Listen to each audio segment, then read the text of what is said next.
नमस्कार, मैं हूं मृत्युंजय कुमार झा और कमोडिटी सुपरफास्ट में हम आपको बताएंगे इस वक्त की 5 बड़ी खबरें कमोडिटी मार्केट की कौन कौन सी हैं, उसके बाद 5 ट्रेडिंग कॉल्स और फिर आप सवाल पूछ पाएंगे और एक्सपर्ट उसका जवाब देंगे। लेकिन आपको बता दें कि जी बिजनेस के दर्शकों का बहुत बहुत शुक्रिया, क्योंकि आपका पसंदीदा business channel number 1 business channel बन गया है।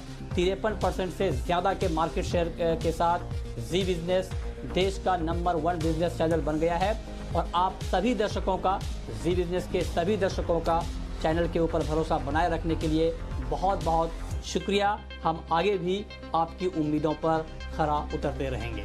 चलिए अब बात करते हैं कमोडिटी मार्केट की। और कमोडिटी मार्केट की बात करें तो दूसरे दिन भी कच्चे तेल की कीमतों में शानदार तेज़ी है और एमसीएक्स पर क्रूड का भाव 1300 रुपये के ऊपर है। 11% तक दाम यहाँ पर बढ़े हैं और डब्ल्यूटीआई क्रूड का भाव $17 के ऊपर ट्रेड कर रहा है। 15% की मजबूती यहाँ पर दिख रही है और ब्रेंट का भाव $24.5 के ऊपर है। 9% से ज़्यादा यहाँ पर दाम चढ़े हैं। तो भारी और लंबी गिरावट के बाद अब मार्केट धीरे धीरे रिकवर हो रहा है। देखना होगा ये रिकवरी कितनी टिकाऊ होती है। गोल्ड और सिल्वर की बात करें तो तेज़ी है। सोने चांदी में 45,700 के ऊपर है एमसीएक्स पर सोने का भाव, करीब करीब 225 रुपये की मजबूती है और चांदी का भाव 42,500 के ऊपर है और गोल्ड के मुकाबले सिल्वर की तेज़ी ज़्यादा है और यहाँ पर 800 रुपये तक दाम बढ़ते हुए दिख रहे हैं। फेड ने ब्याज दरों में कोई बदलाव नहीं किया है। इकोनॉमी में रिकवरी आने तक पॉलिसी में बदलाव नहीं, ये यूएस फेड की तरफ से ये बयान आया है। इसके अलावा अगर हम बात करें कुछ और कमोडिटी की तो वहाँ पर क्या एक्शन है ये हम आपको बताने की कोशिश कर रहे हैं। लेकिन जो गोल्ड और सिल्वर का मार्केट है, आज हमने कई बड़े एक्सपर्ट से पूछा कि अभी इसमें करना क्या चाहिए, तो तमाम जो हमारे एक्सपर्ट हैं उनका ये मानना है कि गोल्ड और सिल्वर, गोल्ड में खास करके जो तेज़ी का रुझान है वो आगे आपको अगले कुछ दिनों में नहीं दिखेगा, लेकिन लॉन्ग टर्म के फंडामेंटल में कोई बदलाव नहीं आएगा। एक और रिपोर्ट आई है कि पहली तिमाही में 36% गोल्ड की डिमांड घटी है। वर्ल्ड गोल्ड काउंसिल की ये रिपोर्ट है और सोने की मांग घटकर 110 टन के नीचे आ गई है। पिछले साल पहली तिमाही में 159 टन गोल्ड की डिमांड थी। कीमतों के आधार पर मांग में 20% की गिरावट आई है। तो ये आंकड़े आए हैं क्योंकि लॉकडाउन की वजह से जो फिज़िकल डिमांड है वो भी कम हो गई है, उसका इम्पैक्ट भी हमने प्राइस के ऊपर देखा है। नेचुरल गैस की कीमतों में आज भी गिरावट है। एमसीएक्स पर भाव 140 रुपये के नीचे है। कीमतों में आज करीब 3% की कमज़ोरी है और यूएस का स्टोरेज पिछले 5 साल के औसत से 19% ज़्यादा है। और आपको बता दें कि घरेलू स्तर पर भी आगे मांग रहने का अनुमान है, उसका इम्पैक्ट भी हमने नेचुरल गैस की कीमतों पर आगे हम देख सकते हैं। लेकिन फिलहाल मार्केट दबाव में ट्रेड कर रहा है। कोरिएंडर वायदा में मजबूती है और एनसीडीएक्स पर कोरिएंडर का वायदा 5,900 रुपये के करीब ट्रेड कर रहा है। 2% तक की तेज़ी है। मसाला मैन्युफैक्चरिंग कंपनियों से मांग बढ़ गई। तो ये 5 खबरें इस वक्त की कमोडिटी मार्केट की। लेकिन इन 5 खबरों के बाद हम अब आपको बताएंगे कि आपके लिए 5 ट्रेडिंग कॉल्स इस वक्त की कौन कौन सी हैं। और ये बताने के लिए हमारे साथ जिगर धर्मशी हैं मोतीलाल ओसवाल के। जिगर, बहुत बहुत स्वागत है आपका। गोल्ड से शुरुआत करते हैं। गोल्ड का मार्केट तेज़ी के साथ ट्रेड कर रहा है। इस तेज़ी को एक बाइंग के मौके के तौर पर देखा जाए, और तेज़ी बढ़ सकती है, खरीदना चाहिए, या आपको लगता है कि इस तेज़ी पर बेचना चाहिए? पिछले कुछ दिनों में हमने देखा है कि हायर एंड से गोल्ड के प्राइसेस में थोड़ी करेक्शन ज़रूर दिखी है। इंटरनेशनली भी हमने देखा था कि $1700 के भी नीचे प्राइसेस चले गए थे।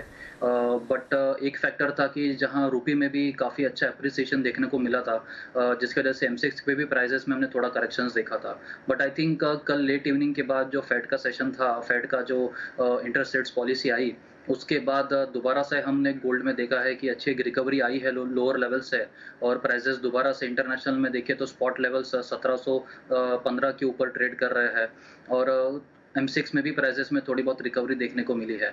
मैं समझता हूँ कि ओवरऑल जो ट्रेंड है गोल्ड की अभी भी पॉजिटिव है और खास करके जो फेड के जो कल कमेंट्स आए थे, अगर उनकी बात करें तो इंटरेस्ट रेट्स तो अनचेंज रखा है, वो कुछ हद तक एक्सपेक्टेड था।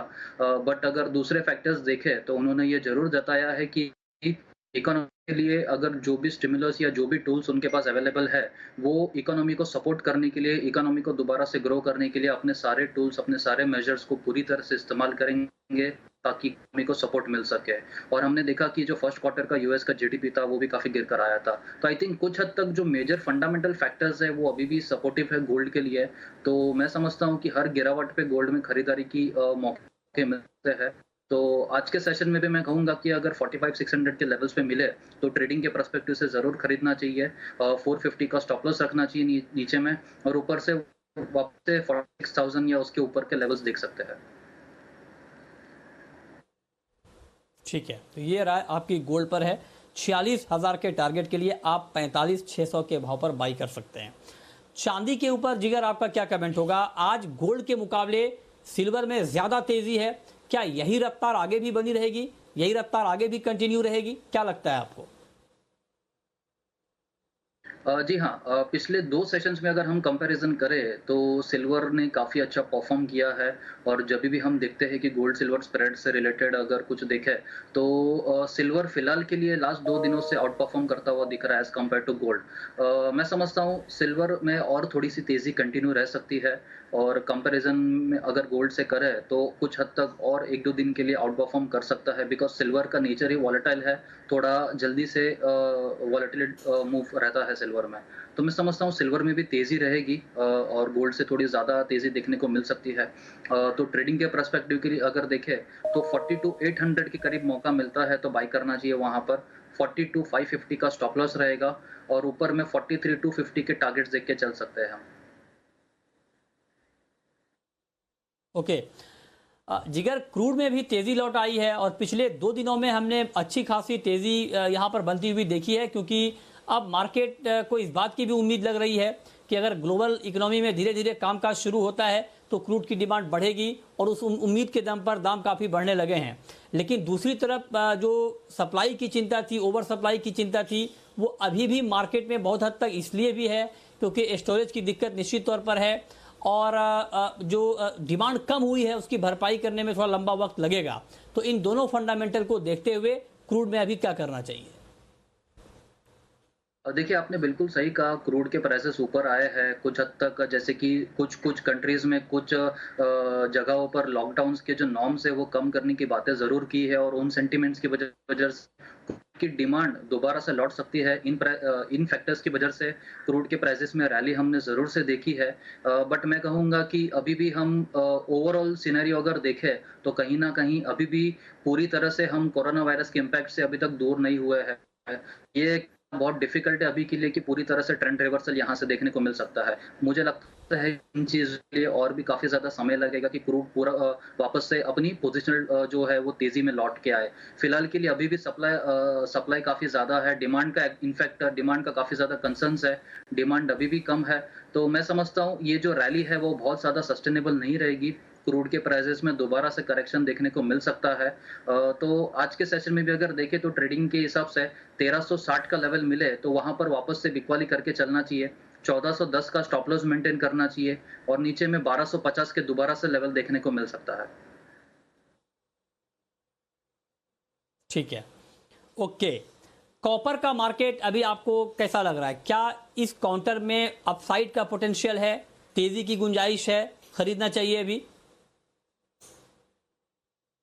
देखिए, कॉपर और बाकी बेस मेटल्स की बात करें तो कुछ हद तक हमने बीच में तेज़ी देखी थी, बट 410, 411 के लेवल से दोबारा से प्राइसेस थोड़ा रेजिस्टेंस फेस कर रहा है। बट येस, एक ओवरऑल अगर मूव देखें, तो कोई मेजर फंडामेंटल शिफ्ट नहीं है बेस मेटल्स के लिए। जो भी फंडामेंटल फैक्टर्स है एज़ यूजुअल है, कुछ मेजर डिमांड फैक्टर्स नहीं है, थोड़े बहुत सप्लाई कंसर्न ज़रूर थे जिसकी वजह से प्राइसेस में थोड़ी बहुत रिकवरी देखने को मिली थी, तेज़ी देखने को मिली थी।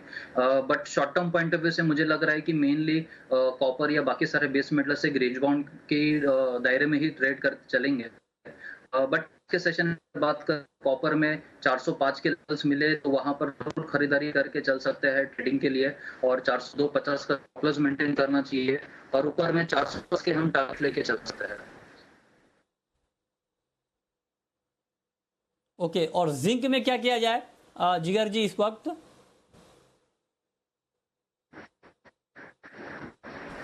जिंक भी मैं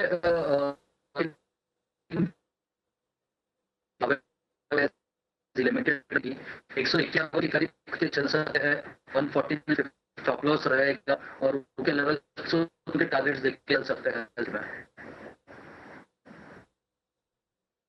ओके, तो ये रहा है आपकी जिंक के ऊपर 5 कॉल इस वक्त की जहां पर आपके लिए ट्रेड करने का मौका है, आप ट्रेड कर सकते हैं। और अब आप सवाल पूछ सकते हैं, जिगर बने हुए हैं आपके सवालों के जवाब देने के लिए। लेकिन जब तक आप सवाल पूछें उससे पहले मेरा एक सवाल जिगर आपसे ये होगा कि एग्री को अगर अभी हम देखें तो एग्री मार्केट के ओवरऑल फंडामेंटल अभी आपको कैसे लग रहे हैं, और क्या फंडामेंटल के दम पर कुछ ऐसी कमोडिटी है जहां पर आपको लगता है कि ट्रेड किया जाए?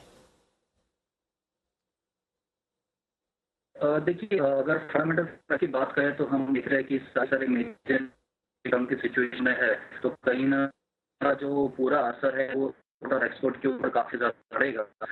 बट मैं टेक्निकल पॉइंट ऑफ व्यू से एक कमोडिटी देखना चाहूंगा है, जिस शॉर्ट टर्म के मुझे थोड़ी ओके, ठीक है। तो सोयाबीन में एक 3950 के प्राइसेस देखने को मिल सकते हैं एक बार। ठीक है, ये राय है आपकी कि क्या यहाँ पर आउटलुक रहेगा। लेकिन इस बीच हमारे साथ विवेक जुड़ रहे हैं पुणे से। विवेक जी नमस्कार, पूछिए क्या पूछना चाहते हैं।